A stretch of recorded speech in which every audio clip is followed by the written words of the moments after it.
Jazzcast Pros. Tell me what your initial experience was like with the first placement. I've had my share of challenges. Remember, if someone is thinking about being a foster parent, don't forget why you are becoming a foster parent. So now I'm a foster mom. The children go in crisis. They go in crisis in your home. They go in crisis in your car. They go in crisis at school, at the mall, and that's not a bad thing as long as you slow down, right? And handle it appropriately, and you'll learn your child. Welcome to License to Love. I'm Lori McKnight, Executive Director of Families Thrive. And I'm Veronica Black, Director of Program Services. Together, our mission is to demystify the process of gaining your license to foster or adopt in New York State. And to empower you with the tools, insight, and confidence to open your heart and home. Today, we are welcoming our special guest, Jeronda James. She is one of our amazing foster parents. Jeronda, welcome. Thank you. Can you tell us a little bit about yourself and your why? Why did you decide to open your home and become a foster parent? Okay, so I've been a single mom. I have adult children now, and I work in what I call the helping field. So, doing foster care is not really a new thing because it's just an extenuation to my own. And I worked in foster care more than 10 years ago. And when I first began working in foster care, it was something that I wanted to do. I could see myself doing that. And I actually did this start-stop thing. Like, remember years ago, I had a packet and then I was like, oh, fill it out. Oh, wait, you got this going on. Oh, fill it out. Oh, you got this going on. And I've always been someone to help others and children. So it was, if you had something going on in your life and it was a little crazy, oh yeah, I'll take the baby, bring him over here, And if I look back, I've always had everybody's kids. Yes. And I would make it work. And I just came to a point where I was older, in a better position. My children were out of the house, and it was like, hey, this is a great time. Yeah. Okay. Well, let me ask this. Why did you choose Families Thrive? Why did you select us to accompany you on this amazing journey of yours? Well, I'm familiar with Families Thrive. I know previously it was children waiting parents, and I also know a few folks that had worked with Hillside and also with like Monroe County. So something different. It seemed like the right thing to do. Way to go. Okay. Well, we are excited and we love having you and on our team. Can you tell me if you feel supported and what kind of support you've received from the staff here at Families Thrive? Sure. Well, I think this is a more intimate setting that you have with Families Thrive. You have people that go to a big church and you go to a big church and maybe they have all these things going on, but you don't know anyone, right? Yeah. So that's not me. I'd rather the intimacy when I walk through the door, Families Thrive is Jeronda, I like that. Everyone knows your name, right? Everyone knows your name. Yeah. I love that you guys communicate. I think it was just earlier this week. I opened my email. I had an email from you guys. I know you do things like, hey, we're doing this for the kids. Come on down. Giving things to do. I've been in some pickles where I thought I was going to have to be superwoman all by myself, and that was not the case. My caseworker has helped me out of jams, has stood in when I couldn't be there. So those things make Families Thrive stick out for me. Okay. That's good to hear. But what I really want to talk about is how do you prepare to take a placement? You get the phone call and what do? When you get that phone call, you have a a kid in your home currently. That's correct, right? Okay, so when you received that phone call, what were some of the questions and information you received when you get that phone call, to take that child? My phone call was a bit shocking for me because when I started this journey, I pictured myself working with older children, teenagers. I have a mindset of they're probably a little tougher, but I know they need. Okay. And so that's me. And this phone call came and it was about a young person, Hmm. a baby, and that was a lot for me. I was like, oh, okay. So there was an adjustment for me, and I thought about, okay, so what will I need? I think about the schooling. Are they already in school? Am I putting them in school? Then I thought about wraparound care because I have pretty demanding job. And I'm like, okay, is there wraparound care? Can I bring baby early? Can the baby stay late? What does it look like in the day? Because you can't be in daycare all day. So, what can I do? At home, I thought about, so initially I prepared this one bedroom, for me to use for any foster child that I have.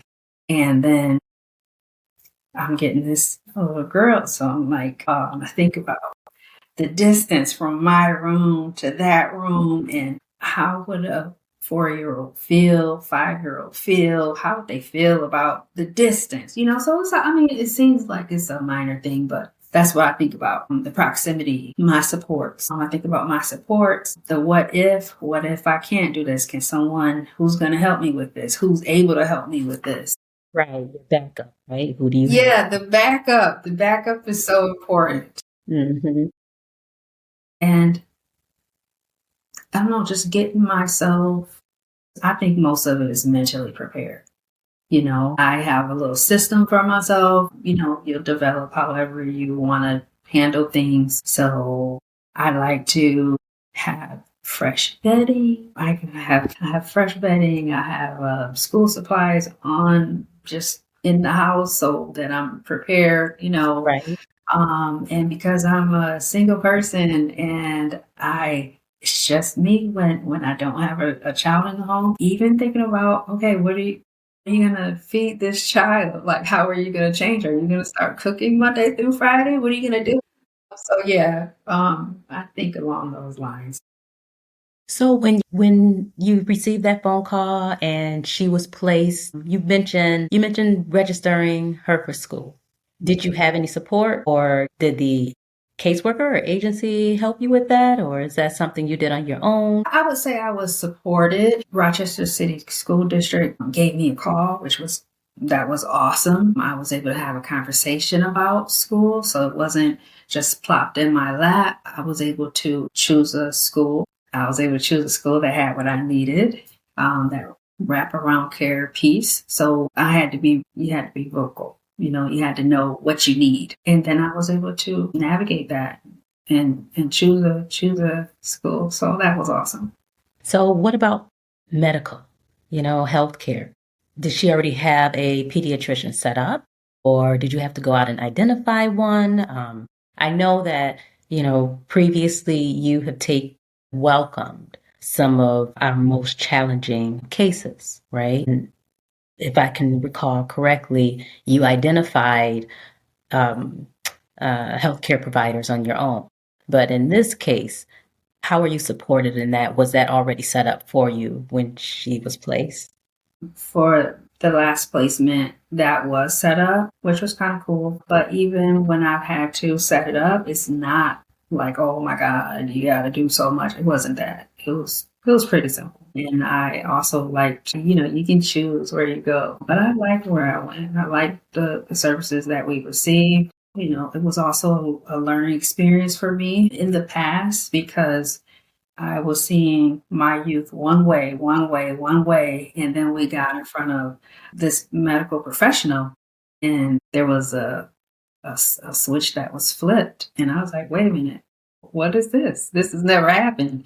The entire demeanor changed and it made sense. It made sense. It was just nothing that I had thought about before. Yeah. Yeah, this time around, my child had already had that in place. Okay. Now, how did you prepare your family? You know, that support network that you say you have. How did you prepare your family when you decided to, you know? So, you know what? Different ways. My mom is a huge support. My mom is just a conversation. Yeah. Hey, I'm thinking about this. Even when I first started this journey with foster care, my mom was very supportive. My mom used to be a foster mom.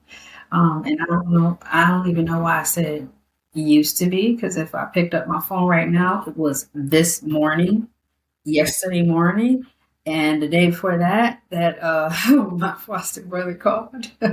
Also, he's still part of the family. He's Yeah, still that is part of the family. awesome. And he's a young adult, so yeah. That is awesome. Well, okay, so how did you, well, with the age difference, because like I said, you previously you had taken teenagers and now you have a little. How did you prepare yourself mentally for the little? Um, I really just thought about what a child of that age really needs. It's been a Hmm. while for me, in a sense, it's been a while for me to have a little in my care, like 24/7 in my care. So, planning play dates and picking out clothes for tomorrow and assisting with the showers and getting Hmm. dressed. And Hmm. yeah, so that I just had to really just take a step back. When I had in mind the teenagers, I was like, yeah, I'm an empty nester and let's go. I Hmm. want to say, Hmm. hey, get your shoes on. We're leaving. Yep. I can't do that. That's out the door. Yeah, I just had to bring it down. You're going back. It's helping with tying your shoes and just being ready. One thing I always get, no matter what setting I'm in, I am told, "Oh, you're so patient. You're so patient." And Yes. I'm like, I don't know about this morning though. Well, you're human. No one's perfect. And we just appreciate you because we know how nurturing you are and loving, and being able to provide a safe and loving environment is key. And, we value you. Tell me what your initial experience was like with the first placement. You know what? I was so excited about my placement. I really was. I was so excited. How did you prepare for that first placement? You were so excited. What were some of the things you did? I shared a lot, and I'm not an open book, but Right. sharing with my family, hey, this is going on. I'm about to have my first foster child. I was really excited. I talked about it at work.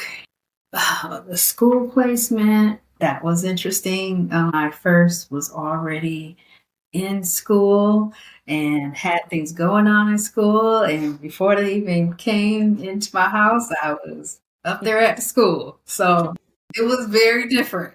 But I welcomed that. I welcomed it. And actually, with my first placement, I had to set a stage because I came into the school where this child had already been engaged in not the most pleasant way. Okay. But what I received, in my view, was like there had been no, how do I say, it was not fair for the youth. However, whatever had gone on, it was not fair for the youth to walk into a school and say, hey, you had this experience, and so now you're in this corner, right? I mean, we can do that, right? However, I was like, wait a minute, we need some mental health here. Is there mental health involved? And they're like, no. So I'm like, so what are we talking about? It was very different, I felt like I had to advocate for this child. And I was so excited about this child that I'm like, yes, we're about to do this. Y'all not about to talk to my baby like that. Yes, yes, yes. So it was very different. I had to make those connections, advocate, And also just share with the youth. Like there's a lot of people involved in a youth's life when they come into care, and it's hard for me.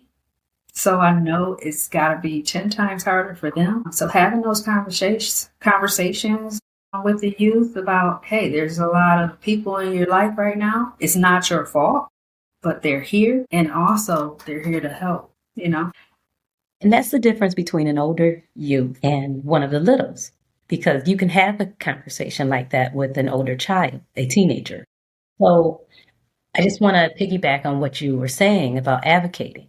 Advocating is extremely important for kids in care. You know, you're their voice, you're our eyes, but you're their voice. You have to speak up for them. And, that's one of the important things most families are not aware of in the beginning, that this is more than just housing a kid and feeding a kid. It's being their champion, you know what I mean, being their person and showing up for them in more ways than one. So again, I commend you on that, and I appreciate you for that. Another thing, what are some of the things you do to make a child feel welcome when they're placed with you? To make a child feel welcome. Well, so I'll start with my teenagers. Mm-hmm. One of them talked a lot about meals that their mom made, and I wanted to make them feel as comfortable as possible. So when we went to the grocery store, and it was a we thing, it's like, hey, let's go Nice. grocery shopping. I want to know what you eat, and because I might not eat that, but I want you to have it. So, shopping together and allowing them to prepare a meal, and that's different, that is different. Also having some rules around when you're cooking, because I don't know what they're used to, but I know you can't walk away while this fire's on. Having them prepare a meal, having conversations with them and listening. Mm-hmm. I think listening is big, and I'm not talking about asking them a million questions, because they might not want me to ask, they might not want to talk about it. But if they open up, if they share just a little bit, I'm attentive, open to ideas, like an area that might be familiar. Can't be too familiar, but how do I judge? But if it's a public place and this is somewhere that you are used to, so what I'm referencing is going to the art center, things like that. Let's try it. I'm not saying this is going to be the thing, but we'll try it. Sports, if they are into sports, supporting that, letting them try out. And also, so this is one thing. So I had at one point 2 youth in my home. One was family and one was in care. And space. Give me space. Space to make mistakes, space to grow, space to vent, space. So I had 2 boys, and they got along very well. However, they were 2 boys. They were 2 boys. I made it my business to listen, not take sides, and I had to give that space and teach others, hey, when this happens, when this one is frustrated, he needs space. And he might not be able to say, I need space. Right. So there was this one time they clashed and my foster took off, and I had to allow him to do that. I followed him, not up on his heels. I gave him space, and I said, okay, I'll just let him do his thing. I'll just hang back. And I did that.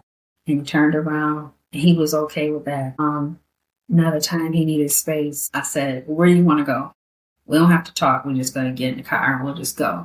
And we did. And we just drove. And after a while, he was like, where are we going? And I said, we're just driving, and I think he appreciated that. It gave him time away from the house. It gave him time to clear his head. It was getting dark, so I didn't want him to just run out. I'm like, hey, we'll just ride and you don't have to talk. Mm-hmm. But if you want to talk, I'll listen, listening to my youth talk about their family. When they talk about mom, when they talk about things they used to do, when they talk about places they've been, just being there. Yeah, you have to give them space. You have to give them space, like you said, whether it's space to make mistakes, space to grow, regardless, it's space. And you have to respect that. And that's also important. Now, what are some of the challenges that you face? What were some of the most challenging situations after taking a placement? Most challenging, the unknown, the things that I Yes. did not know, the things that maybe the caseworker didn't know, Hmm. but I found out. And well, the unknown is the most challenging because how do we talk about it if we don't know, right? Right. The unknown is something that prevents people from coming forward to help. So there's tons of people who, love and have that love to give and the room in their home and all that stuff, but they haven't decided to take that step because the fear of the unknown, not knowing what they're getting, not knowing what they're walking into. And my response to that is always, you'll never know. You'll never know everything. You don't know what you're getting with your birth child, right? You raising your birth child, and I used to say all the time that I thought I was raising the next president. So who's going to say that? Well, you don't know if your birth child is going to go straight or if he's going to turn left. You know what I mean? You are raising them to go straight, but he may decide to go left or right or whatever, but you just don't know. You don't know. In the situation, it'll never be perfect, and the caseworkers only can tell you what they know. So now, are there situations where we feel that we're not told everything? Yes. Is it true? I don't know, can't say, but they can only tell you what they know. And by law, they're supposed to. But you got to look at it as if I'm the birth parent and you come in and take my kids from me, I'm not going to sit down and have coffee and tell you everything you want to know about my child. You just took my kid from me. You know what I mean? So you have to think how you have to be realistic. Yes, in a perfect world, we want that. We want mom to be able to tell us everything about this kid, all the needs and services or whatever the case may be. But it just doesn't happen. It doesn't. It is a gamble, but you'll never know. I just feel like what you do know is that there's support. The agency is here. We're going to do everything we can to support you and every other family. We're going to do the best that we can. So, with that being said, were there any other, challenges that you face? Yeah. I've had my share of challenges. Remember, if someone is thinking about being a foster parent, don't forget why you are becoming a foster parent. During those challenging times, you're going to need to remember, you're going to need to slow it way down. So when there is a crisis, I always slow down, right? Because if I don't, I feel like I'm going to miss something. I'm going to miss something important. Okay. So now I'm a foster mom. The children go in crisis. They go in crisis in your home. They go in crisis in your car. They go in crisis at school, at the mall, at the grocery store. They go in crisis. And that's not a bad thing as long as you slow down, right? And handle it appropriately. And you'll learn your child. So I've had a play date and everything is going good. You have those days where everything's going good, like, oh, we had a great breakfast. Oh, we did this, we did that. And then boom, they're in crisis. What happened? What is going on here? And we were on a play date and we were at the museum and everything was good. And then there was this resistance, resistance. Come on. All right, over here, there was this resistance. Then there was a little noise, Then there's crying, full blown crying. I'm like, okay, we're going to have to wrap this day up. I think we're done here. And then we weren't done, and there was full blown crisis on the floor. So, in that moment, it felt like everyone was watching me, how I'm gonna respond. And I'm like, but then I say, they don't know what's going on here. They don't know. So just slow down, take my time. And I had parents walking by and saying, we've all been there. That's my little support. That gave me a Right. little, that was challenging because like I said, it was a play date. I had other children with me. It was a middle of a lot of people. But when I slowed down and I thought about why I do what I do, and gave that baby that moment, and we were able to walk out, we were able to walk out. Where at first I was like, oh, this is going to be So a were struggle. you able to identify her triggers or the child's triggers? I think I have some of them. I know I have said there's this overexcitement, and I think that we get a little overexcited. I'm asked about play dates every single day. Uh, I am, but I don't know if they had those kind of interactions. I don't know. So we have them, but I always share we're not going to do this every day. And do I talk about what happened? Yes, I do. Not in a scolding way, but more so like, hey, this happened the last time. So we want to wait. We're not going to go back right away, because you still have to tell me what happened that day, so it's still a conversation. So during the crisis, you stay regulated, right? You Yes. stay regulated. You allow the child their space, right, to have that tantrum or whatever it is. And like you said, you slowed down basically. So that's really good also. Now, do you feel like you had enough training to handle, the needs of your youth that's been placed in your home? Training, I think, I won't say that I didn't have enough training, but I think training is something that has to continue. It has to be ongoing because there's going to be different situations. You can't train me for a situation. Yes, Yeah. yes. Yeah. So training is ongoing. And actually, I've learned things when, like after the fact. One of the biggest incidents that I've had with a foster child, I actually learned from it after the fact. And I was talking to a family member saying, like, I don't know why, I don't know what happened. First of all, I'm never going to know why, If I do, that's awesome, but I don't know why. And I was sharing the experience with someone close to me, and I think it really touched him. And he was like, wow, you know what?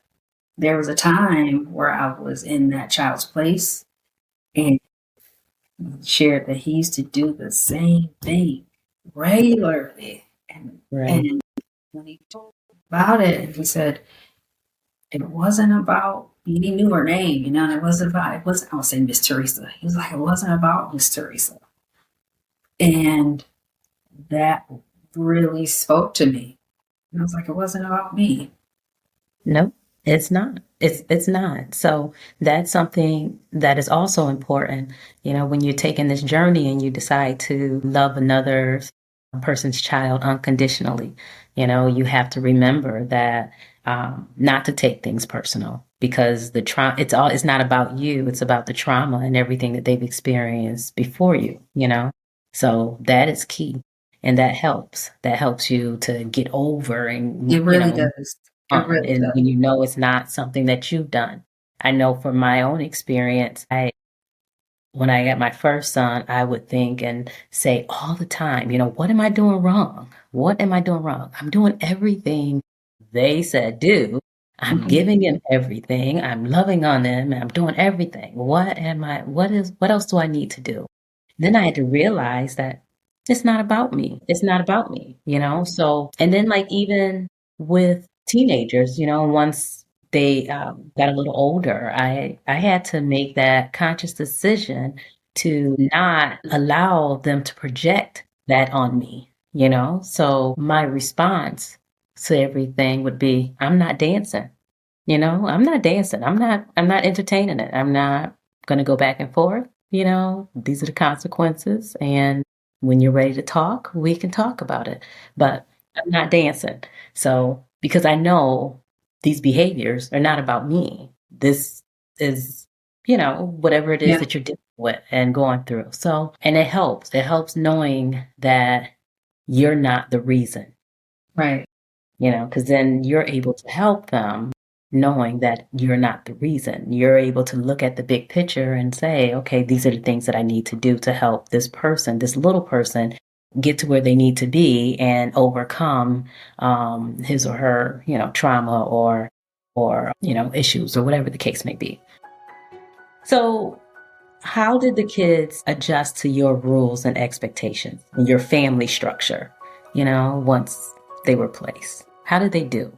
I think pretty well. Now, I did have a foster that I took it upon myself. I felt that it was needed, and it was needed. I printed out a schedule, a routine, Mhm. and I had to review that routine. Rules, I think rules weren't bad. It was like, hey, we talk about bedtime, and then, I raised kids. I've been a kid, and I'm like, in the morning when you get ready for school, I don't think we're going to do the TV. You slow down. So let's do the radio instead. Bedtime, my big thing for bedtime is okay, we can have the TV on, but we're not going to watch a show. And I say, fire or rain. So you have an option. You want both? Cool. We'll do fire and rain. If you don't know, those are like you could turn to YouTube and it'll give you the setting. Right. Those work amazingly. I think the rules have been fine. I don't have over the top rules or anything like that, but I do set a routine. I set a routine with my little, and I set a routine with teens. I will say maybe it depends on it. It does. It depends on the youth, especially if it's a teen, how well they adapt to it. But I don't have ridiculous rules and I don't have ridiculous expectations, talking with them. If you have a teenager, I'd say talk with them. Don't just say, hey, this is it, but talk with them. This is my expectation. What is yours? Most of the time, is it pretty reasonable? If it's not, come on. We're not doing that, right? I'm just being real with them. I'm not super sweet and I'm not like bitter.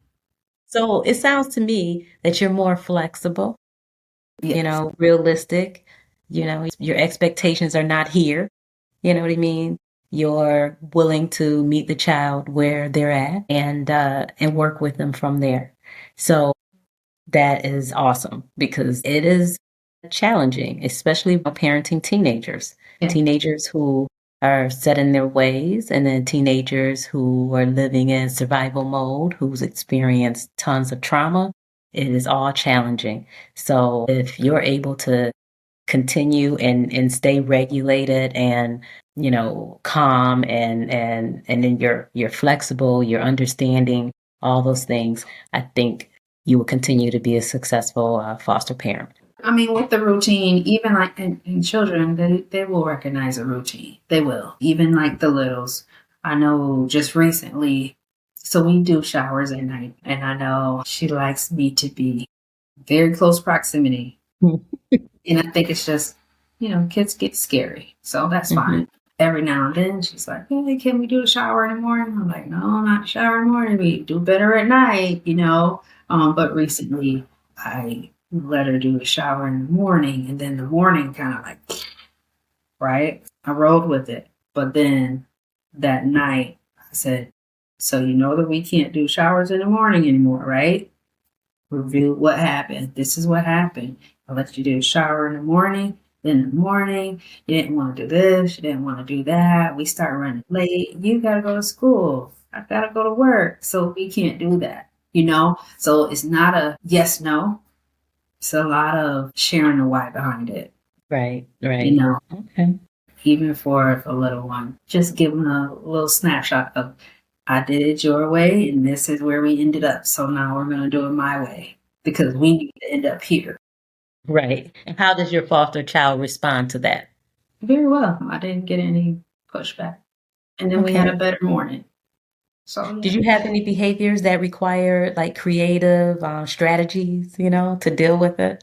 So with teens, I've even had to call on reinforcements like, hey, I need to have a conversation. Might need you to be there, or I'm going to have this conversation and I'd like for you to next time have this conversation as well. Just, to unify, to let it be known we are on the same page, to let it be known that there are no secrets.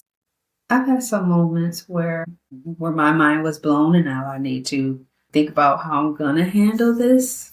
Yeah, but I will say that I've been supported in all my moments. I've been supported by family. I've been supported by friends. I've been supported by Families Thrive. So if anyone had to go through some things, I would hope that they would have the support that I've had. Okay. It does help and it smoothed a lot of things out. So let me ask you this. So during that process, the process of placement, accepting a kid into your home, if there was anything or something that you could do different, what would that be? Different. Anything you can think of that you would do differently? No? Okay, that's good.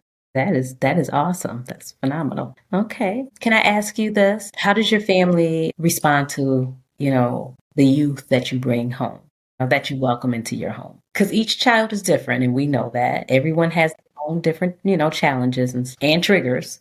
So how does your family respond and handle that when Nothing but good responses from my family. A long time ago, my uncle said, "We love who you love," and nice, that is what I see. That is what I see. nice, When I've had teenagers that I would take to meet my family, I introduce them, always well received. I know there was a time where I went to my aunt and uncle's house, and my uncle was doing the yard. And there was that offer. Hey, when you're ready, you can come help me do the yard. I'll show you how to do this. I'll show you how to do that. And you can make some money and blah, blah, blah, blah, blah. And everybody's just very welcome, you know? yeah, I have a cousin who, when he would meet my youth, talk to him really quick, always positive, upbeat. Friends, I said, hey, I'm gonna, have a new placement in my home. So, come by, or this is what I'm doing if you don't see me. But always it's always been very welcoming. I haven't had anyone with a negative response. Let me change that a little bit. Let me change it just a little bit. okay. So, I said I have two young adults, my own. Hmm. So my baby, she's probably been the hardest one to come around to this idea. Sharing But her mommy. yeah, Sharon, she's very territorial. Hmm. Um, but though it's taken her the longest, she does come around. She does support me. She does. Yeah. Hmm. She does. I think she tries to be a little harder than she actually is. But yeah, she supports me. So before I let you go, I have one more question for you. Okay. What has been the most rewarding experience so far? I'm gonna say two things. I had one of my teenagers. He would walk to school in the morning, and this one morning he wrote me a letter. You know, yeah, he wrote me a letter telling me have a good day, and I said, he didn't have to do that. So that meant a lot to me. I carried that letter with me that for a couple of weeks. It's the little things. It's the little things. It is, and that because I know that was from the heart, and my little that I have now, she gives me the best hugs. She calls me TT. I've never been called TT, but that's what she was comfortable with. So we went with it. And she's told me several times that she loves me and her mom. And I think that's awesome because I didn't ask for that, you know? Exactly.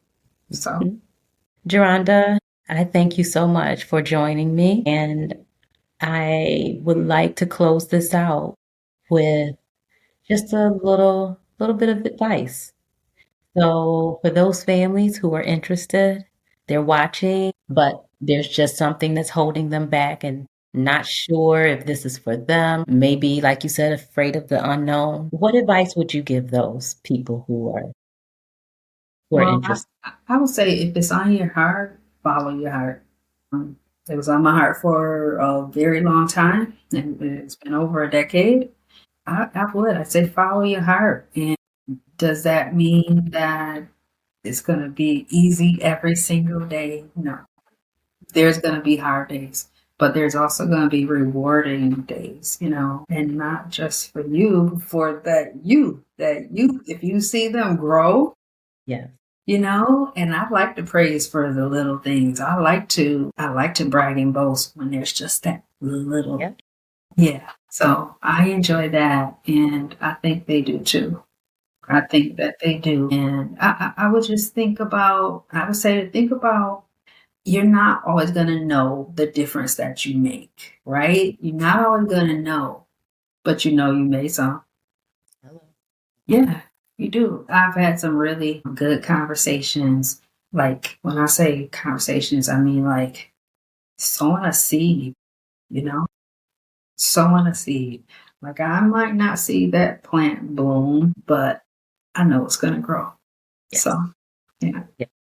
it's rewarding. I like it. I love it. Yes. Yes. Well, thank you so much. And we love you.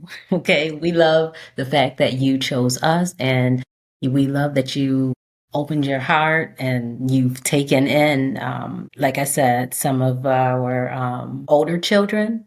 Because a lot of families, they shy away from the older children. It's like, oh no, I'll foster infant or toddler, but the thing is, although children enter into foster care at all different ages, we have so many teenagers who are waiting, but infants, they don't really wait, right? There's someone there waiting. Everyone wants an infant. They snatch them up right away. And not saying that they don't have trauma or they haven't experienced anything. I'm just saying that they don't wait. So we have so many teenagers that are sitting and lingering in the foster care system. Either they're waiting for permanency or they're waiting to be returned or reunited with their birth family. So in the meantime, we need families who are willing to open up their home, their heart, and love some of our older children unconditionally as their own. That's what we're looking for. And we have found that in you. So we appreciate you. We appreciate you. Words can't express our appreciation because we are grateful. We value you and every foster parent that we have right now. So if there is someone here who's interested in taking that step, we welcome you to reach out. You can go to our website, which is www.familiesThriveInc.org, or you can give us a call, which is 585-232-5110. We are always, always welcoming new foster and adoptive parents. Again, thank you, Jeronda James, for joining me. And to all of our listeners, thank you for listening to License to Love. If you're curious, cautious, or already in the process, License to Love is your roadmap on this journey. Every child deserves a safe, loving home, and we're here to help you gain your license to foster and adopt. Follow License to Love on the Jazzcast Pros Network, available wherever you get your podcasts.